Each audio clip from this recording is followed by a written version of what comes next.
একেবাৰে নগাঁও চহৰ নগাঁও টাউনত গোটেই বন্ধ হৈ আছে। কোনো এখন গাড়ী মটৰ চলা নাই। বাছে হওক, ট্ৰেভেলাৰেই হওক, ট্ৰাকেই হওক, কোনো গাড়ীৰ যান-জঁট, কোনো গাড়ী চলাচল কৰা নাই এতিয়ালৈকে। গতিকে সকলোকে আহ্বান জনাওঁ, সকলোকে অনুৰোধ জনাওঁ যাতে আজি বন্ধটো সফল কৰক। ধন্যবাদ। কৰ্মবিৰতি কৰিছোঁ যে এইখন চৰকাৰে বহুত আইন আমাৰ ওপৰত জাপি দিছে, আইনবিলাক বাতিল কৰিব লাগে। চৰকাৰে যিখিনি আইন আনিছে আমাৰ কাৰণে, সেইটো কাৰণে আমি চলা অসুবিধা হৈ গৈছোঁ আমাৰ। সেইটো কাৰণে আমি কৰ্মবিৰতি বা আমাৰ অফিচত আমি বহি আছোঁ। যি আইন আনিছে এইবিলাক আইনততো আমি চলিব নোৱাৰিম।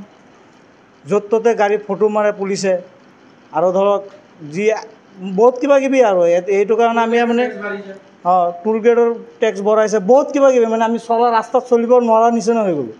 সেইটো কাৰণে যি বন্ধটো দিছে আমি সমৰ্থনো কৰিছোঁ। আমি কৰ্মবিৰতি কৰি আমাৰ অফিচত আমি বহি আছোঁ। এইটো চৰকাৰে ভাল কৰা নাই, আইনটো দি পেলাই চবৰে ড্ৰাইভাৰৰ অসুবিধা হ'ব। আপুনি ড্ৰাইভাৰটো? চালক।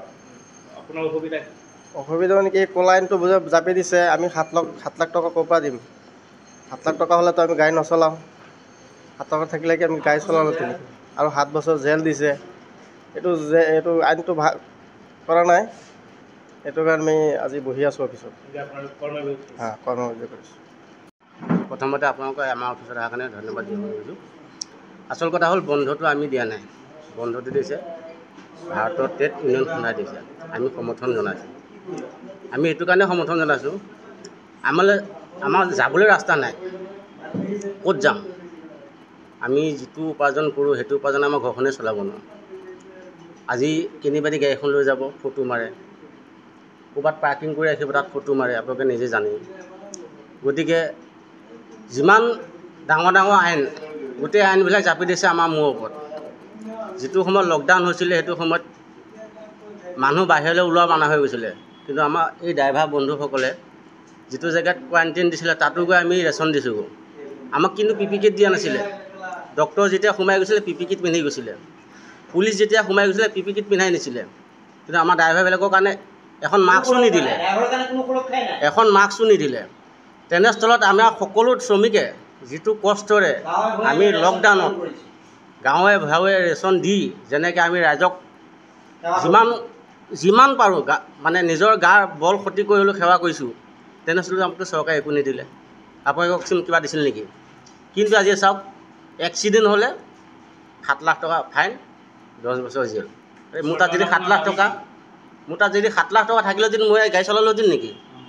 মইতো কেনিবা দি পাণ দোকান এখন দি বহি থাকিলোহেঁতেন। গতিকে মই এইটোৱে ক'বলগীয়া, সৰ্বভাৰতীয় বন্ধ দিছে। আমি বন্ধটো সমৰ্থন জনাইছোঁ। আমি চৰকাৰলৈ এইটোৱে অনুৰোধ জনাইছোঁ, আমাৰ দাবীসমূহ তেখেতলোকে মানি আগন্তুক যাতে আমাক এই দাবীসমূহৰ পৰা মানে যি আপোনাৰ হিট এণ্ড ৰাণৰ পৰা যাতে আমাক মুক্ত কৰি দিয়ে, তাকে কৈ মই আপোনালোকো জ্ঞাত, সাংবাদিক বন্ধুসকল, আপোনালোকে জানে যে এইখন চৰকাৰে আমাৰ চালকসকলক এটা কল্যাণ আঁচনি দিম বুলি প্ৰতিশ্ৰুতি দিছিল। এই কল্যাণ আঁচনিখন যুগুত কৰি আজিলৈকে এই কল্যাণ আঁচনিখন আমাক মানে দিবলৈ সক্ষম হোৱা নাই চৰকাৰে। কিয় হোৱা নাই, কি কাৰণে হোৱা নাই আমি গম পোৱা নাই।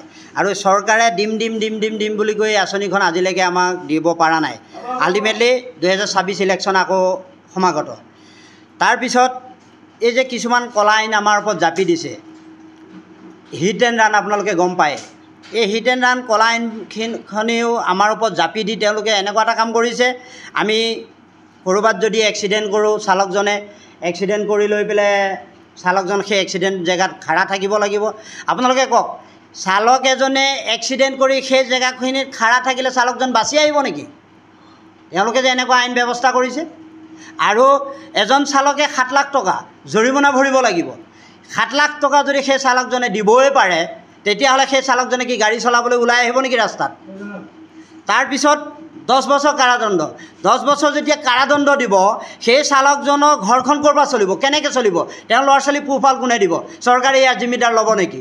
সেইকাৰণে আজি আমাৰ সৰ্বভাৰতীয় হেৰিত বন্ধটো ধৰ্মঘটটো অনুষ্ঠিত হৈছে আৰু আজি আমাৰ ইয়াতে চালক ভাই বন্ধু সকলো আহি অফিচত বহি আছে আৰু আপোনালোকে গম পাইছে যে এই ধৰ্মঘট এতিয়া বৰ্তমান 24 ঘণ্টা হৈছে।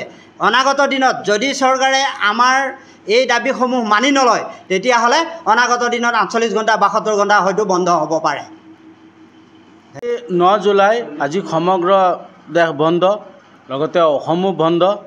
অসমৰ যিমান চালক আছে, মটৰ শ্ৰমিক আছে, ট্ৰাক চালকেই হওক, বাছ চালকেই হওক, টেক্সি চালকেই হওক আৰু বিভিন্ন গাড়ী চলোৱা, মটৰ ভেহিকেল চলোৱা চালক আছে, সকলোৱে আজি কৰ্মবিৰতি কৰিছে। যি এটা আপোনালোকে গম পাইছেই গুৱাহাটীৰ মাধ্যমেৰে, যি এটা আমাৰ ওপৰত চৰকাৰে এটা মাৰাত্মক আইন জাপি দিছে, সেই মাৰাত্মক আইনটো আমাৰ চালক বন্ধুসকলে সহিব নোৱাৰা অৱস্থা। যি এটা 106/2 যিটো ধাৰা, সেই ধাৰাটোত হিট এণ্ড ৰাণ বুলি জনাজাত।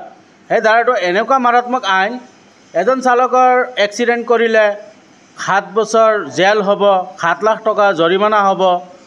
সেই চালকজনে কেনেকুৱাকৈ গাড়ী চলাব?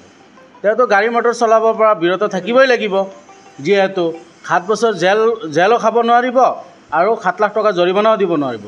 যদি 7 লাখ টকা তেওঁৰ তাত থাকিলেহেঁতেন তেনেহ'লে তেওঁ গাড়ী মটৰ নচলাই অইন কিবা বিজনেছ কৰিলে হয়, বহুত ধৰণৰ ব্যৱসায় আছে, বাণিজ্য আছে, সেয়া কৰিলে হয়, সেয়া কৰি পেলাই চলিলে হয়।